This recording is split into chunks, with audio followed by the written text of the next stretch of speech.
അള്ളാഹു നൽകുന്നതായ സർവ്വ പരീക്ഷണങ്ങൾ, അത് രോഗമാവട്ടെ അല്ലാത്തതാവട്ടെ, എല്ലാ പരീക്ഷണങ്ങളെ സഹിക്കേണ്ടതുപോലെ സഹിച്ച് ക്ഷമിക്കേണ്ടതുപോലെ ക്ഷമിച്ച് അള്ളാഹുവിൽ നിന്നിട്ട് പ്രീതി കരഗതമാക്കണമെന്ന ആ നിർബന്ധം പുലർത്തിയും കൊണ്ട് ഇവിടെ ജീവിക്കുന്നതായ സത്യവിശ്വാസി അള്ളാഹുലുള്ള കെട്ടുറപ്പുള്ള വിശ്വാസത്തോടു കൂടി അള്ളാഹുവിനെ മാത്രം വിളിച്ച് പ്രാർത്ഥിച്ച് അള്ളാഹുവിനെ മാത്രം ആരാധിച്ച് അള്ളാഹ്ക്ക് മാത്രം നേർച്ചാക്കി അറുത്ത് അള്ളാഹ്ക്ക് മാത്രം ജീവിച്ച് മരിക്കാൻ തീരുമാനിച്ച ഒറിജിനൽ അഷ്ഹദു അല്ലാ ഇലാഹ ഇല്ലല്ലാഹു അഷ്ഹദു അന്ന മുഹമ്മദ് റസൂലുള്ളാഹ് എന്ന കലിമത്ത് തൗഹീദിനെ ഉൾക്കൊണ്ടുകൊണ്ട് ജീവിക്കുന്ന അഹ്ലുസുന്നത്ത് വൽ ജമാഅത്തിന്റെ ആശയാദർശം ഉൾക്കൊണ്ടുകൊണ്ട് ജീവിക്കുന്ന മനുഷ്യന്മാരെ സംബന്ധിച്ചിടത്തോളം ഈ ലോകത്തോട് വിട വാങ്ങിക്കഴിഞ്ഞാൽ അവർ പരലോകത്തിലേക്ക് എത്തുന്ന സന്ദർഭത്തിൽ അല്ലാഹു സുബ്ഹാനഹു വ തആല അവർക്ക് അവിടെ സ്വർഗ്ഗലോകത്തിലേക്ക് ചെല്ലാൻ പറയുന്നതും ആ സ്വർഗ്ഗത്തിലേക്ക് എത്തിക്കഴിഞ്ഞാൽ റസൂലുള്ളാഹി സ്വല്ലല്ലാഹു അലൈഹി വസല്ലം പറഞ്ഞതുപോലെ മുസ്ലിം റിപ്പോർട്ട് ചെയ്യുന്നതായ ഹദീസിൽ ഇന്നലക്കും അൻ തസ്ഹൂ ഫലാ തസ്ഖമൂ അബദാ, നിങ്ങൾ നല്ല ആരോഗ്യത്തോട് കൂടി ജീവിച്ചോളീൻ എൻ്റെ അടിമകളെ.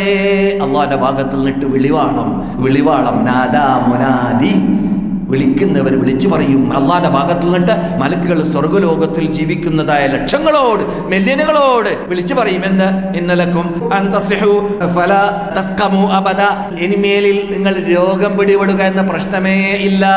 പ്രയാസപ്പെടേണ്ട സമയത്ത് പ്രയാസപ്പെട്ടു, രോഗം പിടിപെടേണ്ട സമയത്ത് രോഗം പിടിപെട്ടു ദുനിയാവിൽ, ഇപ്പോൾ അതൊന്നുമില്ല. ഇന്നലക്കും അൻ തഹ്യൂ ഫലാ തമൂതു അബദാ, നിങ്ങൾക്ക് ഇവിടെ ജീവിക്കാം, ഇനി മരണമില്ലേ ഇല്ല. ഇവിടെ എന്തില്ല? മരണമില്ല.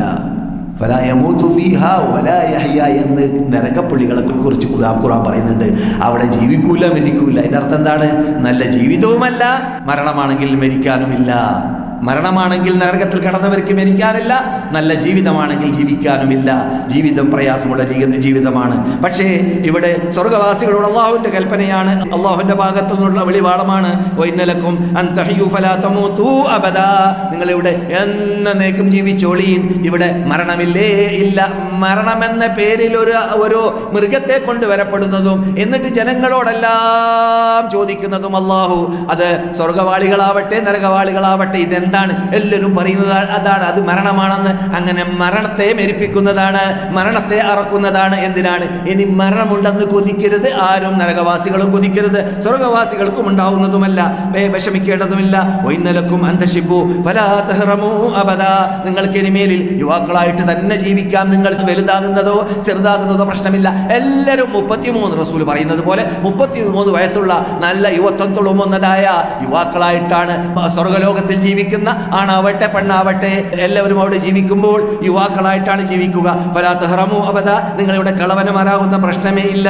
വഇന്നലക്കും അൻ തൻഅമൂ ഫലാ തബ്അസൂ അബദാ, ഇവിടെ നിങ്ങൾ സുഖലോലുകളായിട്ട് ജീവിച്ചോളി, നിങ്ങൾക്ക് ഇവിടെ ദുഃഖമേ ഇല്ല, പ്രശ്നമേ ഇല്ല, പ്രയാസമേ ഇല്ല, രോഗമേ ഇല്ല എന്ന് പറയപ്പെടുന്നതാണ്. അല്ലാഹു തന്നെ ഖുർആനിൽ പറയുകയാണ്, ഒനൂദൂ, സ്വർഗവാസികളോട് വിളിച്ചു പറയപ്പെടും എന്ത്? അന്തിൽകുമുൽ ജന്നതു ഉരിസുമുഹാ ബിമാ കുൻതും തഅമലൂൻ. മദീന ഇമാം എന്ന് ഖുതുബ അവസാനിപ്പിച്ച ആയത്ത് അതാണ്. ഒനൂദൂ അന്തിൽകുമുൽ ജന്നതു ഉരിസുമുഹാ ബിമാ കുൻതും തഅമലൂൻ. രണ്ടാമത്തെ ഖുതുബയുടെ സമാപനത്തിൽ നാം കേട്ട ആയത്താണത്. അല്ലാഹു പറയുന്നതായ ഭാഗം സൂറത്തുൽ അറാഫിൽ 43-ാമത്തെ ആയത്ത്.